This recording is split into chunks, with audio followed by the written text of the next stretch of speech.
لوگ کہتے ہیں محرم میں ہم نکاح کیوں کریں بھائی, فرض واجب تو نہیں ہے نا, چلو حرام نہیں ہے لیکن فرض بھی تو نہیں ہے نا.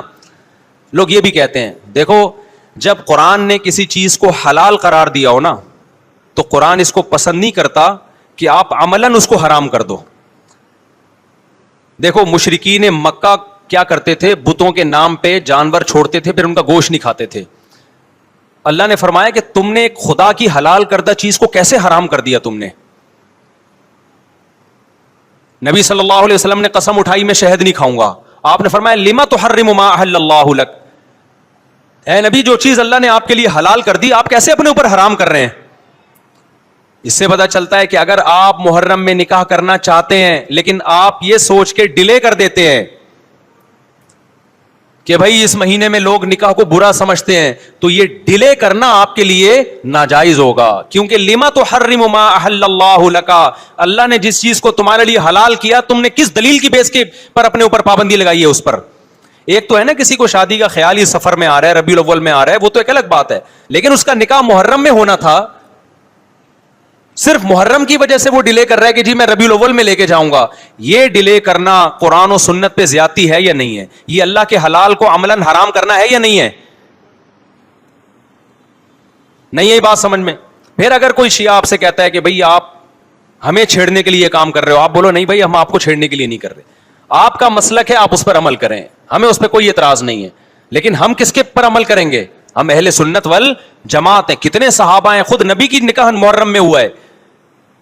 اور ویسے بھی ہمارے ہاں شہادت ایک منحوس عمل نہیں ہے, شہادت ایک مبارک عمل ہے. 10 محرم پہلے سے فضیلت والا دن تھا, محرم پہلے سے فضیلت والا مہینہ تھا. حسین ابن علی کی شہادت سے اس مہینے کے تقدس کو 4 چاند لگ گئے ہیں اور مقدس ہو گیا یہ مہینہ. یہ کیسی بات ہے جو شہادت کا دن ہو ہم اس کو منحوس قرار دے دیں؟ بھائی ہمارا یہ جگرا نہیں ہے. سمجھتے ہو کہ نہیں سمجھتے ہو؟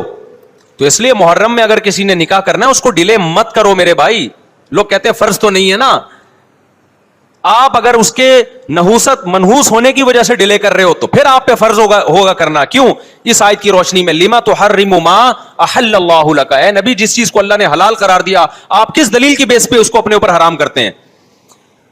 محرم کے تقدس کے منافی سمجھنا تو غلط ہے, اس لیے کہ کوئی شے ہے ہی نہیں. اس شے کو تو یعنی جب وہ معاملہ ہوا تھا واقعہ میرا, تو شیعہ علماء نے بھی کہا کہ حرام نہیں ہے, ہم نہیں کہتے کہ حرام ہے, ناجائز ہے, یہ کہا انہوں نے. یہ تو در حقیقت ایک چیز ہے کہ جو رواج اس کا پڑ گیا ہے. تو میں نے تو یہ کہا تھا کہ حضرت حسین رضی اللہ تعالیٰ عنہ کی شہادت محرم میں ہوئی, حضرت حمزہ کی شہادت جو ہے وہ شوال میں ہوئی, اور شوال میں آپ شادیاں کرتے بیتاشا. حضرت مصعب بن عمیر کی شہادت ہوئی, حضور زخمی ہوئے, 70 صحابہ جو ہے وہ اس میں شہید ہو گئے, جن میں حضرت حمزہ اور حضرت مصعب بن عمیر جیسی شخصیتیں موجود تھیں. اگر یعنی خاک کربلا پر بھی اگر یہ اتنی تعداد میں جام شہادت نوش کیا ہے, بچے بھی بڑے بھی, تو وہاں تو یہ کہ 70 جو ہیں صحابہ کرام حضور کے صلی اللہ علیہ وسلم. لیکن یہ کہ یہ کہاں ہے کہ اس شوال کے مہینے میں آپ شادی نہیں کر سکتے؟ غزوہ احد شوال میں ہوا ہے.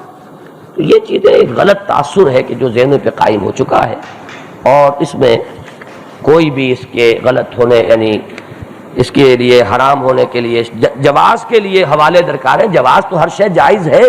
A sister says, is it permissible to get married in Muharram? Many people told me this is makruh. What is Muharram? Muharram is the first month of the Hijrah calendar. It is the month that follows the month of Hajj. It is the month that we fast in it, the 9th and the 10th of Muharram, known as Ashura. So some people think and believe that this is not permissible, or at least it is makruh, disliked. And this is totally bogus and baseless in Islam. There's none whatsoever wrong in getting married, celebrating, having a wedding in the month of Muharram. This is circulated by some of the Rafidah who mourn the death of Al-Husayn ibn Ali, may Allah be pleased with him and with his father, on the 10th of Muharram in Karbala. So they want us to change the religion of the Prophet ﷺ for their innovation. So the Prophet told us to fast on Ashura, and he told us that this expiates the sins of the previous year. These people say, no, we have to extend that even further by not celebrating anything in this month and consider it a month of mourning. And this is totally un-Islamic. It's not related to Islam because their religion altogether is not related to Islam. It's a fabricated religion. It is based on things going against the teaching of Allah in the Quran and the teaching of the Prophet ﷺ in manipulating the religion according to their own hidden agenda. So this has nothing to do with Islam. محرم میں شادی بیاہ کی ممانعت کی کوئی دلیل ہم کو نہیں ملتی. قرآن اور سنت میں محرم کے تعلق سے ایسی کوئی بات نہیں ہے کہ اس مہینے میں شادی بیاہ نہیں کرایا جا سکتا ہے. ایسی کوئی دلیل نہیں. پھر وہ محرم کی کوئی تاریخ ہو کوئی دن ہو. ویسے تو حکم تو یہ ہے سال کی کوئی تاریخ ہو, کوئی گھڑی ہو, کوئی دن ہو, رات ہو یا دن ہو, شادی کے لیے کوئی فکس چیز نہیں. آپ کبھی بھی کر سکتے ہیں. کیا تہجد میں آپ شادی کر سکتے ہیں؟ ہاں کر سکتے ہیں, کوئی مذاق نہیں. کیا فجر کے بعد شادی ہو سکتی ہے؟ ہاں ہو سکتی ہے. ظہر کے بعد, عصر کے بعد, مغرب کے بعد, عشاء کے بعد. ہمارے پاس تو اتنا مسئلہ ہے. آپ نے 10 محرم کی بات کر لی, محرم کی بات کر لی. لوگ تو یہاں تک سوچتے ہیں کہ اگر عصر کی بات کی شادی اور مغرب لگ جائے تو بولتے ہیں اب طلاق ہوتی ہے, اس کی چونکہ دن بدل گیا. کچھ بھی نہیں ہے. شرعی اعتبار سے سال کے کسی بھی دن, کسی بھی تاریخ, کسی مہینے اور کسی بھی گھڑی میں شادی کی جا سکتی ہے. اگر آپ کا یا کسی شخص کا پلان ہو تو اس میں شرعی کوئی ممانعتیں نہیں ہیں. تو اس میں محرم بھی انکلوڈ کر سکتے ہیں آپ. محرم کے علاوہ اور بھی جو حرمت والے مہینے ذوالقعدہ, ذوالحجہ ہے, رجب ہے, یا کوئی اور مہینہ ہو سکتا ہے. رمضان ہو سکتا ہے. اس موصول رمضان میں نہیں کرتے. بالکل محرم میں, رمضان میں, سفر میں, شعبان میں, شوال میں, سال کے کسی مہینے میں شادی کرنے میں انشاءاللہ کوئی حرج نہیں.